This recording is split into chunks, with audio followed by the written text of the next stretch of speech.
গীতা ফিরেছে নতুন নামে নতুন রূপে, আর তার হাতে এখন আইনের অস্ত্র। এবার শুরু হবে ন্যায়ের লড়াই, আর তার শত্রুদের হবে ভয়াবহ পরিণতি। হ্যাঁ বন্ধুরা, ধারাবাহিকের আগামী পর্বগুলোতে আমরা এমনটাই দেখতে চলেছি। গীতা যাকে সকলে মৃত মনে করেছিল, আজ সেই গীতাই আবার ফিরে এসেছে। তবে আগের গীতার কোনো চিহ্ন তার মধ্যে নেই। এবার সে ফিরে এসেছে নতুন পরিচয়ে, শিবানী সেন নামে। এদিকে শহরের বিখ্যাত এক ক্রিমিনাল ল ফার্মে সে শুরু করেছে তার নতুন যাত্রা আইনজীবী হিসেবে। ফরমাল শাড়ি, চোখে চশমা, মুখে অনড় দৃঢ়তা, এ যেন এক নতুন গীতা, যাকে শুতে পারে না কোনো দুর্বলতা।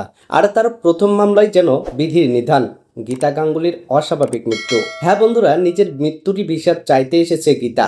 অন্যদিকে সবার মনে পড়ে সেই দিনগুলো যখন গীতার মৃত্যুর ছবি ছড়িয়ে পড়েছিল চারিদিকে।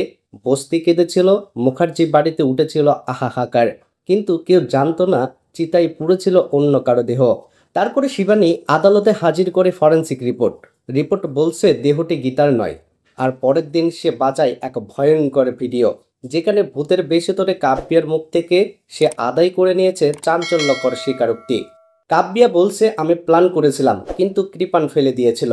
এটা শুনেই আদালতে শুরু হয় তোলপাড়। তখন কাব্যা অজ্ঞান হয়ে যায়। বিচারক নির্দেশ দেন নতুন তদন্ত শুরু হোক। কৃপান ও কাব্যাকে নিয়ে যাওয়া হয় পুলিশের হেফাজতে। তারপরে স্বস্তিক ছুটে আসে শিবানীর সামনে। সে বিস্ময়ে বলে, তুমি তুমিই গীতা। শিবানীর চোখে জল চলে আসে। সে শান্তভাবে উত্তর দেয়, হ্যাঁ স্বস্তিক, আমি গীতা। তবে এবার আমি আর ভালোবাসা চাই না, আমি চাই ন্যায়।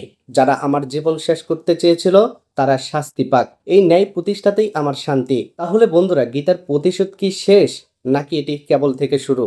শিবানীর হাতে এখন আইনের তলোয়ার, আর সামনে দাঁড়িয়ে আছে তার অতীতের ছায়ারা।